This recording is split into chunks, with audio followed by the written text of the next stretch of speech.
नमस्कार, एक बार फिर स्वागत है आपका जेएमएच न्यूज चैनल में। 12 खबरें 12 ऐलान। शुरुआत करते हैं पहली खबर से। उत्तर प्रदेश के मुख्यमंत्री योगी आदित्यनाथ की अध्यक्षता में आज राजधानी लखनऊ में कैबिनेट बैठक का आयोजन किया जाएगा।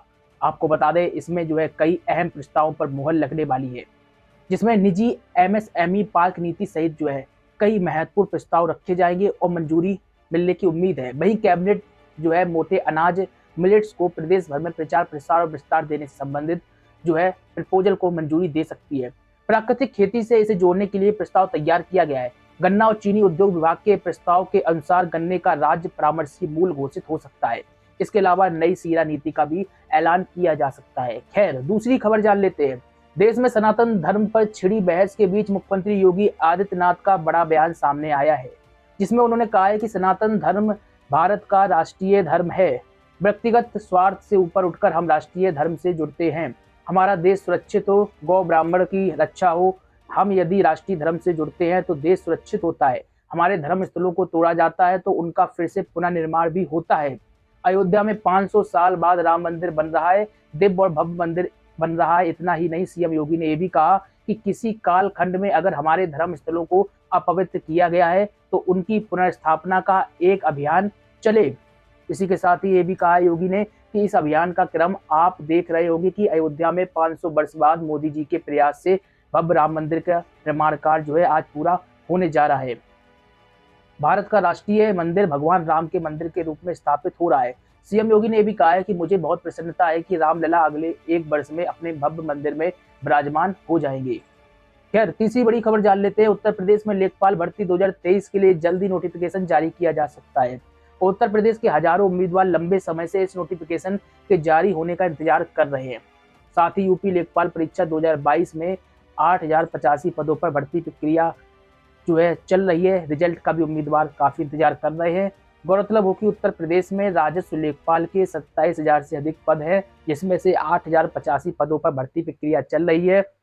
2085 पद फिलहाल रिक्त हैं। यूपी में जल्दी 3600 नए लेखपाल पद सृजित किए जा सकते हैं। ऐसा इसलिए माना जा रहा है क्योंकि 2023 में 5500 से अधिक पदों के लिए लेखपाल भर्ती आयोजित की जाएगी। अब बात कर लेते हैं यूपी रोडवेज कंडक्टर भर्ती के इच्छुक और अभी तक आवेदन नहीं कर पाए उम्मीदवारों के लिए एक महत्वपूर्ण अलर्ट आया है। उत्तर प्रदेश राज्य सड़क परिवहन निगम यूपी एसआरटीसी ने संविदा के आधार पर third party SS enterprises mode में राज्य के विभिन्न जनपदों में कुल 625 कंडक्टर के पदों पर भर्ती के लिए आवेदन आमंत्रित किए हैं। आवेदन की यह प्रक्रिया आज यानी शनिवार 28 जनवरी 2023 को समाप्त होने जा रही है। ऐसे में जिन इच्छुक उम्मीदवारों ने अभी तक अप्लाई नहीं किया है वो यूपी सरकार के सेवा योजना पोर्टल पर जाकर उपलब्ध कराए गए ऑनलाइन फॉर्म के माध्यम से आवेदन को कर सकते हैं। ये बड़ी बड़ी खबरें, महत्वपूर्ण खबरें ही हम जेएमएच न्यूज चैनल पर आपको दिखाने का काम, बताने का काम करते हैं। चैनल को सब्सक्राइब नहीं किया तो करिए। अब बात कर लेते हैं। प्रदेश के 56 जनपदों में 10 फरवरी से कृमि मुक्त अभियान चलाया जाएगा। इसके लिए 3 चरणों में 1 साल में 1 से 19 साल तक के 7.15 करोड़ बच्चे और किशोरों के पेट मारने की दवा खिलाई जाएगी। उत्तर प्रदेश में 1 दिन का अभियान चलाया जाता था, लेकिन अब इसे 3 चरणों में चलाने की योजना है, जिसमें स्वास्थ्य विभाग के साथ ही शिक्षा और पंचायती राज समेत 11 विभागों की मदद ली जाएगी। आपको बता दें, स्थानीय आंगनबाड़ी कार्यकर्ताओं की मदद से 1 वर्ष से 5 वर्ष तक के बच्चों को दवा दी जाएगी।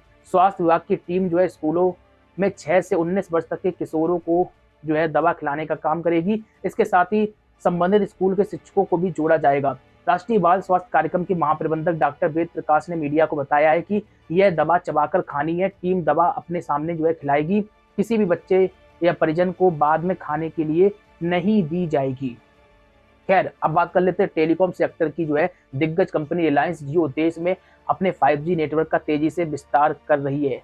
कंपनी ने नॉर्थ ईस्ट स्टेट के 6 राज्यों में अपनी जियो ट्रू 5G सेवा शुरू करने का ऐलान शुक्रवार को किया है। अब अरुणाचल प्रदेश, मणिपुर, मेघालय, मिजोरम, नागालैंड और त्रिपुरा के चुनिंदा शहरी इलाकों में जियो की 5G सेवा उपलब्ध हो गई है। कंपनी इन सभी 6 राज्यों के 7 शहरों ईटानगर, इम्फाल, शिलोंग, आइजोल, कोहिमा यानी कि पूर्वोत्तर राज्य के जनपद हैं, वहां पर आपको बता दें अपनी ट्रू 5G सेवा शुरू कर चुकी है और यह जानकारी कंपनी ने ऑफिशियली तौर पर दी है। रिलायंस ने 7 और शहरों में अपनी जियो ट्रू 5G सेवा शुरू करके नॉर्थ ईस्ट सर्किल के 6 राज्यों में हाई स्पीड इंटरनेट पहुंचाया। कंपनी की ओर से शुक्रवार को एक नोटिफिकेशन जारी किया गया, इस नोटिफिकेशन के अनुसार देश के उत्तर पूर्वी हिस्सों में सभी राज्यों के हर शहर और तालुका में दिसंबर 2023 तक जियो अपनी ट्रू 5G सर्विस उपलब्ध कराएगी। अब बात कर लेते हैं, खुशखबरी आ रही है, मध्य प्रदेश में पुलिस जवानों और अफसरों को साप्ताहिक अवकाश मिलेगा। इस बार जो है सीएम शिवराज सिंह चौहान ने यह वादा किया है।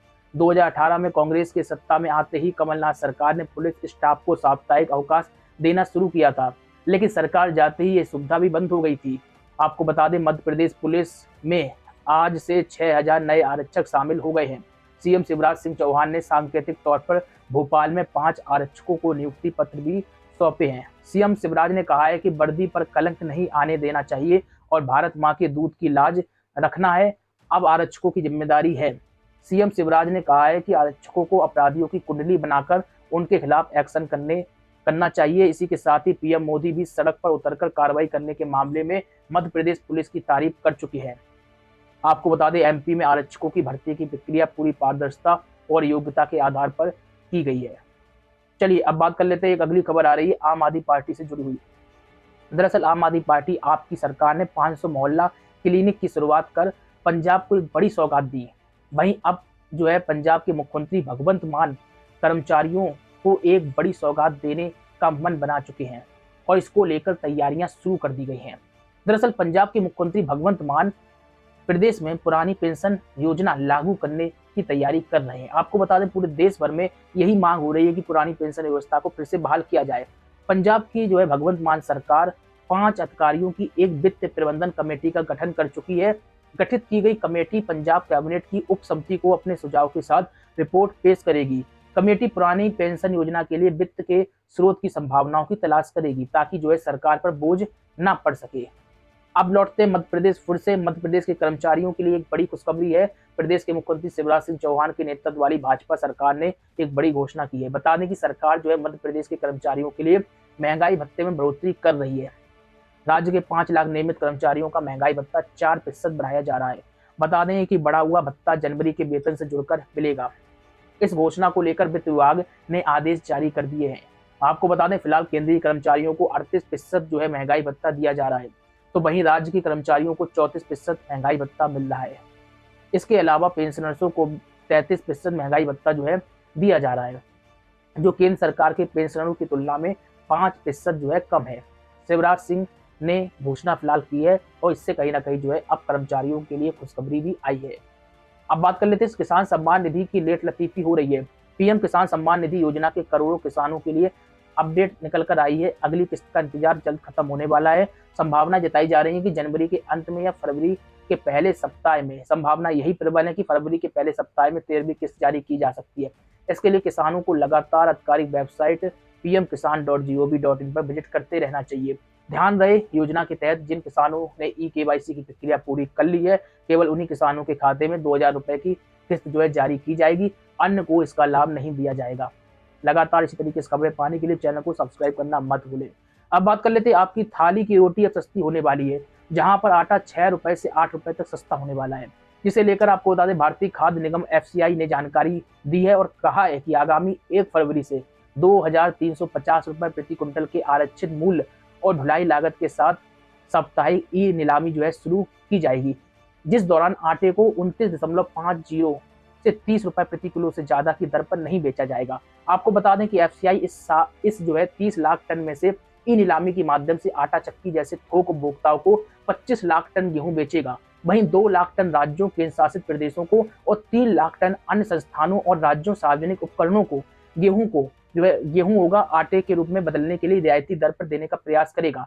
यहीं पर FCI के चेयरमैन अशोक के मीणा ने बताया कि टेंडर पूरे होंगे आज और ई नीलामी जो है शुरू की जाएगी। नीलामी जो है साप्ताहिक आधार पर प्रत्येक बुधवार को होगी और पहली नीलामी 1 फरवरी से होगी, जो 15 मार्च तक चलेगी। गेहूं की पेशकश 2350 रुपए प्रति क्विंटल के आरक्षित मूल्य और भाड़ा शुल्क के साथ की जाएगी।